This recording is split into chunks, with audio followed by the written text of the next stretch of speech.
Ripped jeans यानी कि ऐसी जीन्स जो कि कई जगहों से फटी होती है। ऐसी जीन्स पहनने का फैशन युवाओं के सिर चढ़कर बोल रहा है। लेकिन यूपी में 2 मंदिरों की ओर से फरमान जारी कर यह कहा गया है कि भक्त सिर्फ शालीन कपड़े पहनकर ही मंदिर के भीतर प्रवेश करें। रिपोर्ट देखिए।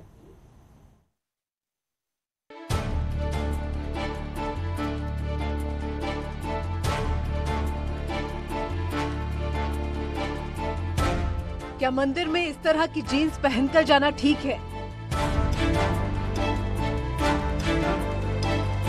क्या मंदिर में रिप्ड जीन्स पर पाबंदी सही है?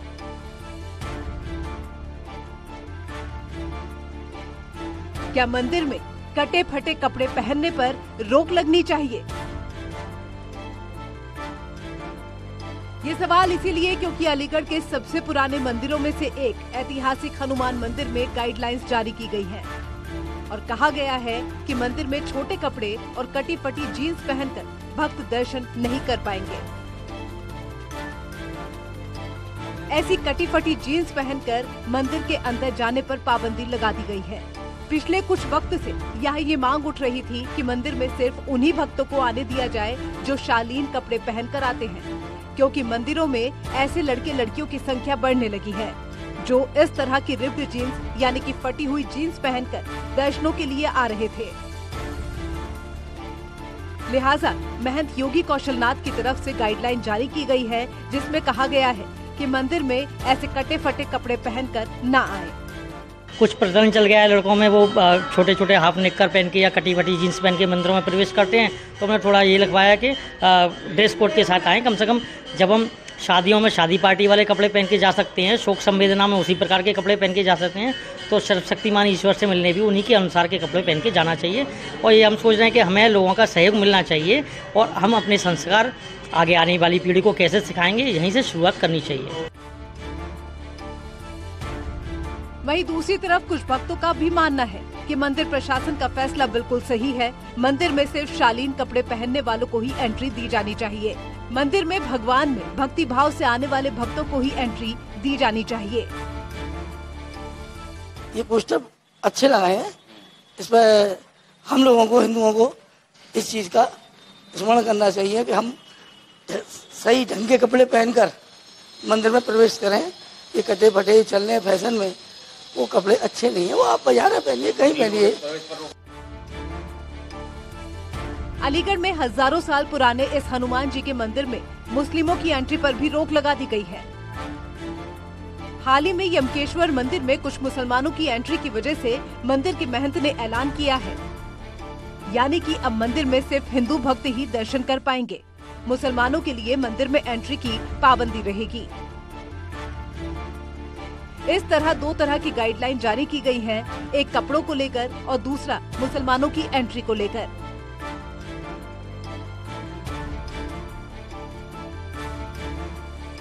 हाल ही में मुजफ्फरनगर के एक मंदिर में भी नोटिस लगाकर भक्तों को शालीन कपड़े पहनकर मंदिर आने की सलाह दी गई थी। भक्त सभी तरीके से यहाँ पे आते हैं, बहुत दूर दूर से आते हैं और हम लोग ये चाहते हैं कि यहाँ पे जो भी आए, चाहे वो पुरुष हो, चाहे वो लेडीज़ है, चाहे वो बच्चा हो, बूढ़ा हो या कोई भी हो, मर्यादित से आए। और इसी तरह मतलब यहाँ पे भी अगर महिलाएं आएँ तो कोई आजकल जैसे फैशन में चल रहे हैं, जीन्स हो गया, स्कर्ट हो गया, गाउन हो गया, इस तरह के कोई भी अधिक कपड़े पहन के यहाँ पे ना आए और सीधे सिंपल में लेडीज़ को आना चाहिए। अगर सुहागवंती हैं तो वो शादी के लिबास में साड़ी पहन के आए। अगर लड़कियाँ हैं, कन्या हैं, बाला है तो वो सूट पहन के यहाँ पे आए। मंदिरों में इस तरह के नोटिस के बाद बड़ी चर्चा छिड़ गई है। कुछ लोग मंदिर के नोटिस को आजादी का हनन बता रहे हैं। पहले तो मेरा ये कहना है, उनकी सोच विचारधारा बड़े पुराने जमाने की है। इन्हें अपनी सोच विचारधारा को बदलना चाहिए। आज के टाइम में ट्रेंड जीन्स टी शर्ट अगर युवा ये नहीं पहनेगा, युवा क्या बुजुर्ग भी पहन सकता है, किसी का मन है तो उन्हें अपनी विचारधारा बदलनी चाहिए। अगर जीन्स टी शर्ट नहीं पहनेंगे तो उनसे क्या मंदिर परिषद में क्या जीन्स टी शर्ट क्यों बैन है? कपड़े नहीं है वो, कपड़ों को इसीलिए तो पहना जाता है। तो कुछ का मानना है कि मंदिर में शालीनता बेहद जरूरी है। Bureau report, news 18।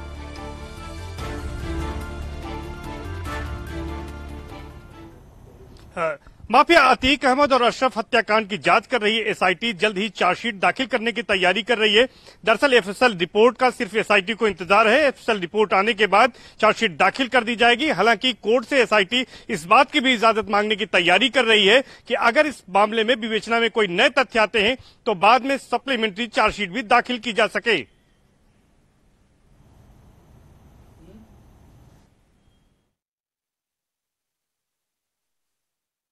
Atiq Ahmed और अशरफ हत्याकांड की जांच कर रही एसआईटी जल्द ही चार्जशीट दाखिल करने की तैयारी कर रही है। दरअसल एसआईटी को चश्मदीदों के बयान और इसके साथ ही साथ सीसीटीवी फुटेज से कई अहम सबूत हाथ लगे हैं, जिनके आधार पर वो अपनी जांच को आगे बढ़ा रही है। लेकिन एक सवाल यह है जिससे एसआईटी भी अभी तक संतुष्ट नजर नहीं आ रही है कि शूटर्स ने ये बताया था कि उन्होंने नाम कमाने के लिए माफिया अतीक अहमद और अशरफ की हत्या की थी। हालांकि इस शूटआउट कांड के पीछे कौन है, इस बात का अभी एसआईटी पता नहीं लगा पाई है। लेकिन एसआईटी एफएसएल की रिपोर्ट आने का इंतजार कर रही है और उसके आने के बाद चार्जशीट दाखिल करेगी।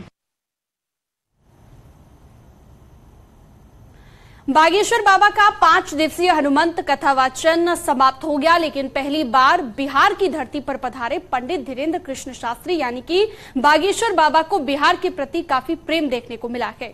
कथावाचन के आखिरी दिन बाबा ने कई बार बिहार और बिहार के लोगों का नाम लिया और अलग ही अंदाज में जवाब भी दिया।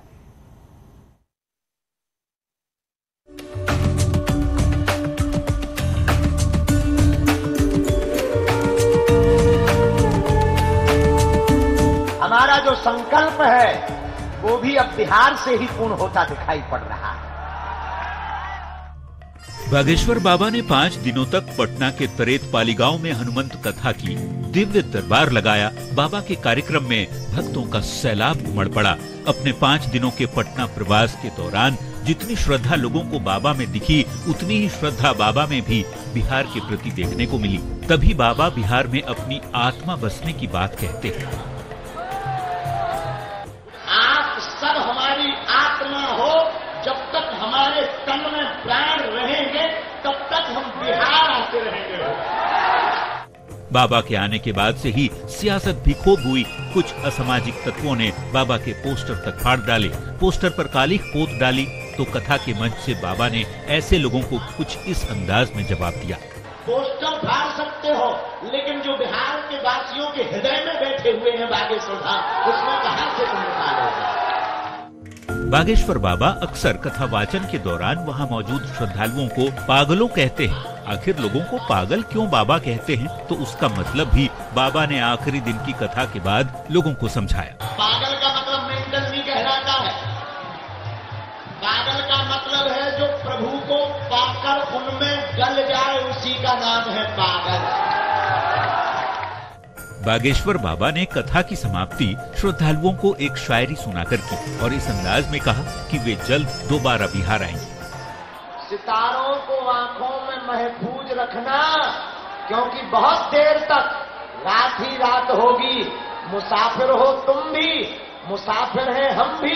बालाजी ने चाहा तो किसी मोड़ पर फिर मुलाकात होगी। नौबतपुर के तरेत मठ में हनुमंत कथा का समापन भले हो गया, पर पंडित धीरेन्द्र शास्त्री को सुनने और देखने के लिए भक्तों का उत्साह देखते ही बन रहा था।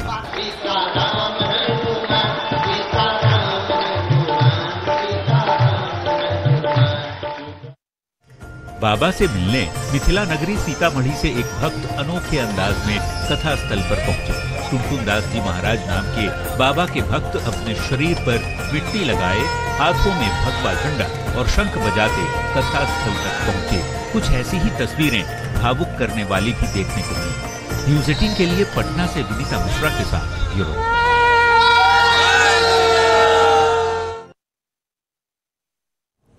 तो बिहार में हनुमंत कथा कहने के बाद बाबा बागेश्वर वापस लौट गए, लेकिन अपने पीछे छोड़ गए ऐसी तमाम यादें जो बिहार के लोग शायद ही कभी भूल पाएंगे।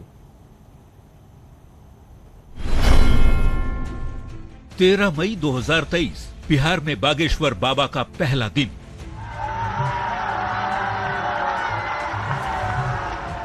तेरह मई को पहला दिन था जब बागेश्वर बाबा बिहार आए और पूरा बिहार बाबामय हो गया। एयरपोर्ट से लेकर तरेत पाली मठ के मंच तक जैसा नजारा दिखा, वैसा शायद ही कभी दिखा होगा।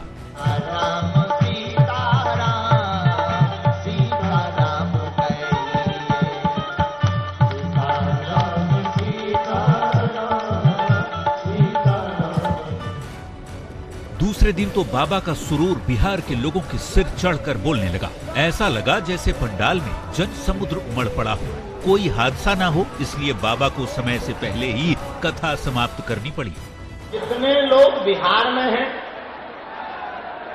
आपको गौरव होना चाहिए कि बिहार में रहने वाले बिहारी लोग जितने हैं, समूचे भारत में और पूरी दुनिया में उससे ज्यादा भी बसे।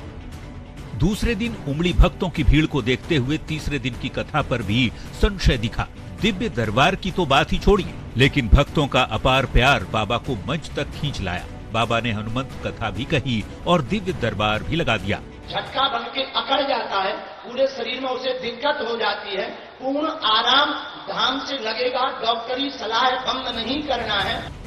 दिव्य दरबार में बाबा ने जिन लोगों की पर्चियां निकाली वो तो जीवन भर उस क्षण को भूलेंगे नहीं। जिन्होंने भी टीवी पर वो सब कुछ देखा वे भी बागेश्वर बाबा के दीवाने हो गए। घबराओ मत, चिंता मत करो, जाओ, आप सबके घर पर बागेश्वर बालाजी की सेना पहुंच जाएगी। अब बागेश्वर बाबा की हनुमंत कथा का मात्र 2 दिन बचा हुआ था। बिहार के कोने कोने से लोगों की भीड़ तरेत पाली मठ पहुंच रही थी। बाबा ने भी कभी भोजपुरी में लोगों को गुदगुदाया, बिहार हमारा है हो, सब ठीक बार हुआ।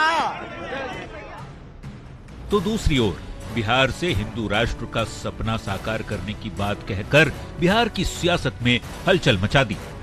हमारा जो संकल्प है वो भी अब बिहार से ही पूर्ण होता दिखाई पड़ रहा है। अब आई वो घड़ी, वो दिन जब बाबा को वापस बागेश्वर धाम लौटना था। 5वें दिन आते आते जितना मोह बिहार के लोगों को बाबा से हो गया था, बाबा भी बिहार के लोगों के प्रेम पाश में बंध चुके थे। आप सब हमारी आत्मा हो, जब तक हमारे तन में प्राण रहेंगे तब तक हम बिहार आते रहेंगे। बागेश्वर बाबा 5 दिन तक बिहार में हनुमंत कथा कहने के बाद वापस लौट गए, लेकिन लोग बस यही कह रहे हैं कि बाबा तुम्हारी याद बहुत आएगी। न्यूज़ 18 के लिए पटना से विनीता मिश्रा के साथ ब्यूरो रिपोर्ट। और यहाँ रुकते हैं एक छोटे से ब्रेक के लिए, जल्द होगी वापसी।